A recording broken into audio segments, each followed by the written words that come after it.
Good morning. Thank you all for being here, and thank you, Lieutenant Governor, for being here.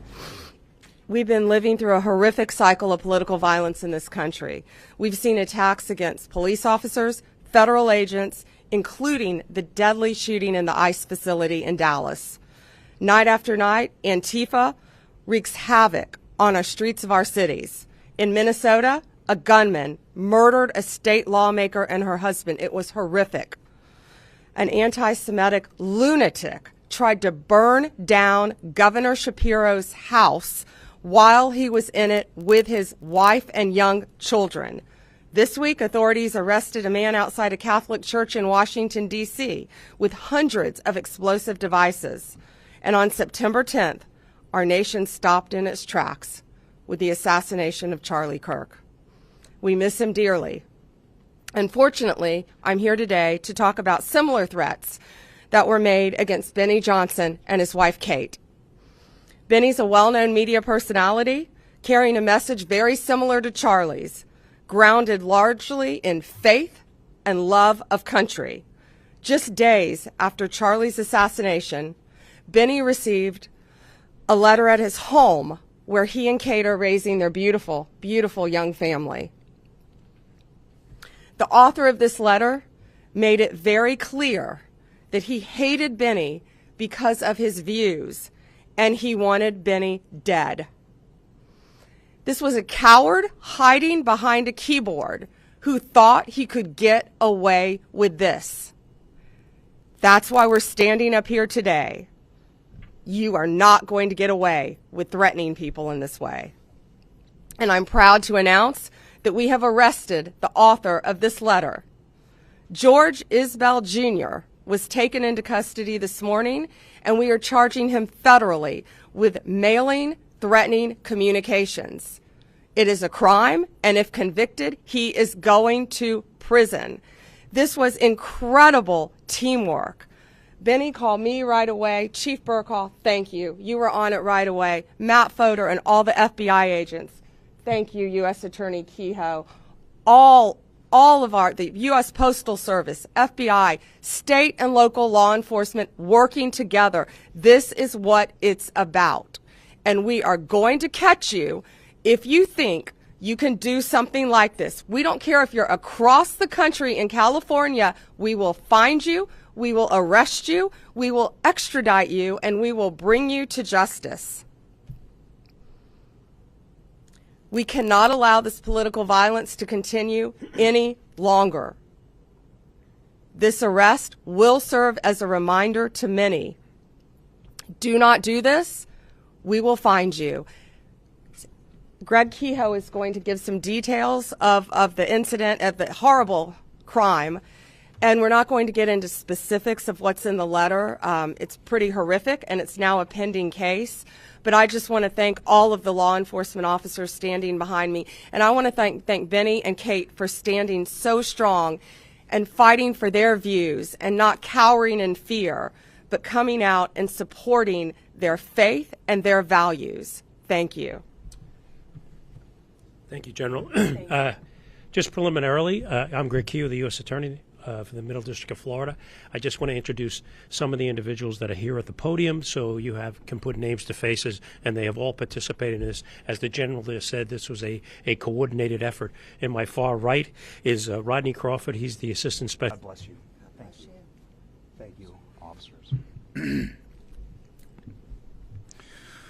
1 month ago today, I witnessed my friend of 10 years, someone who I considered a brother, a loving husband, a devoted father, a generational leader, get assassinated on a live stream by a left-wing radical. Approximately 1 year ago, I witnessed the President of the United States get shot in the head by a left-wing radical, who also took the life of a Trump supporter in front of his daughters and wife. 2 months ago, Christian children kneeling and praying in a church were slaughtered by a left-wing extremist. And 2 weeks ago, federal law enforcement was shot at, multiple sniper rounds in a federal facility by a left-wing extremist. If it's happening every single week, is it that extreme? Or has the Democrat Party mainstreamed violence as a political tool? The individual who wrote me described why he wanted me dead. I was a white, cis, Christian Trump supporter. They described in great detail how I would be killed in an open field just like Charlie, how much blood would come out of my head and neck when it was blown off. This individual described orphaning my 4 beautiful children and widowing my wife with great joy.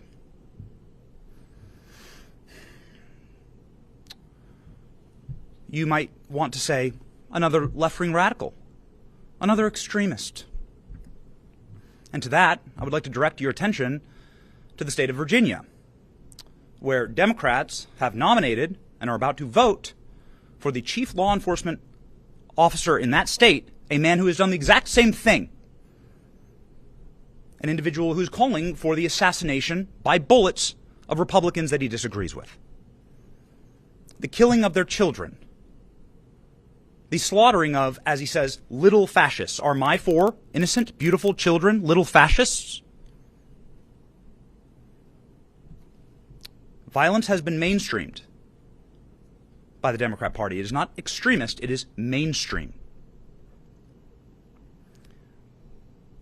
And we need a moment of reckoning here. This has to stop. This cycle must end. Is any Democrat courageous enough to disavow violence?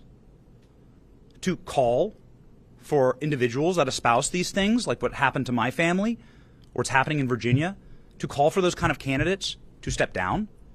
Will Democrats vote for that? Because if you're voting for that, then implicitly you're encouraging it, you're endorsing it. I don't want political violence. I want peace in my nation. I love this country.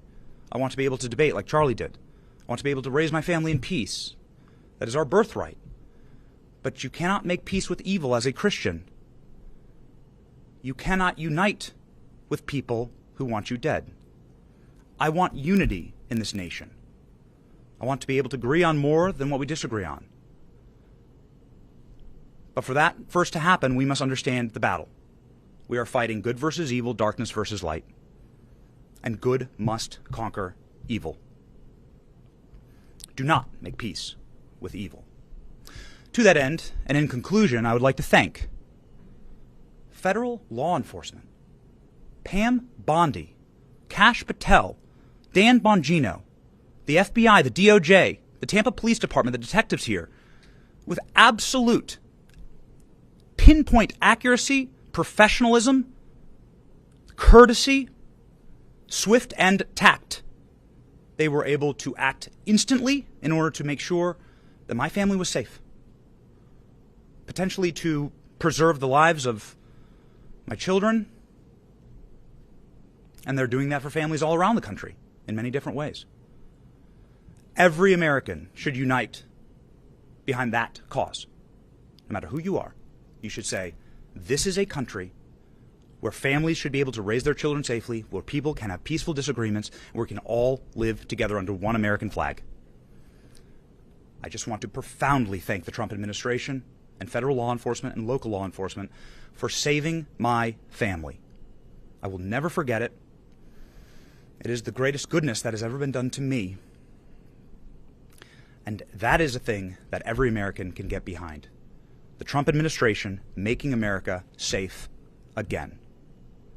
God bless them. Thank you. We'll take, do you want to, you have a few questions? Attorney General, Wait, I'll go left to right. Okay. Attorney General, I do know that it's unfortunate what happened to your family in that letter, but he just described that this is solely put on by the Democratic Party. Do you see it that way, that this is something that is caused by the Democratic Party? No, and I just talked about what happened in Minnesota to a Democrat, what happened in Pennsylvania to a Democrat governor. No, this was a left-wing radical, absolutely. The same type of person who murdered and assassinated Charlie Kirk. That's what we're talking about here today. But it doesn't matter who you are. If you commit an act of violence, a written threat through the mail, we are going to find you. These men behind me are going to hunt you down and find you. This guy thought he got away with this, and he thought he could hurt Benny and his family, and it's not going to happen. We have open cases, other open cases all over this country, and we're going to find you. Any other question? Yes, hey. Sure. A couple questions. One is just about the case itself. Does this fellow, was he found to have any means of carrying it out? Did he have firearms available? This is an ongoing investigation. The man is in custody. I will defer that question until the appropriate time because it is still very much under investigation and following all the leads that we possibly can. And that's a very good question. I wanted to ask also, Attorney Sure. General, just during Charlie Kirk's funeral, the president said, I disagree with Charlie. I hate my opponent. I don't want the best for them. Would you encourage the president, just given what we're talking about here, the seriousness and how people take every word and use it to reinforce their preconceived notions about people? Someone crazy could act on words like that. Would you encourage the president to not say things like that? The president said nothing about violence, absolutely nothing. And that was in response, I believe, to amazing Erica Kirk talking about her forgiveness. And he was saying how brave and bold she was and how difficult it is to forgive the person who assassinated. No, I'm not worried about that because that was not said. That was not said. No act of violence was said. If anyone is sending a threatening communication through the mail like they did to Benny Johnson, we're going to find them and we're going to prosecute them. It doesn't matter what side of the aisle you're on. Thank you all. Have a great weekend. Thank you.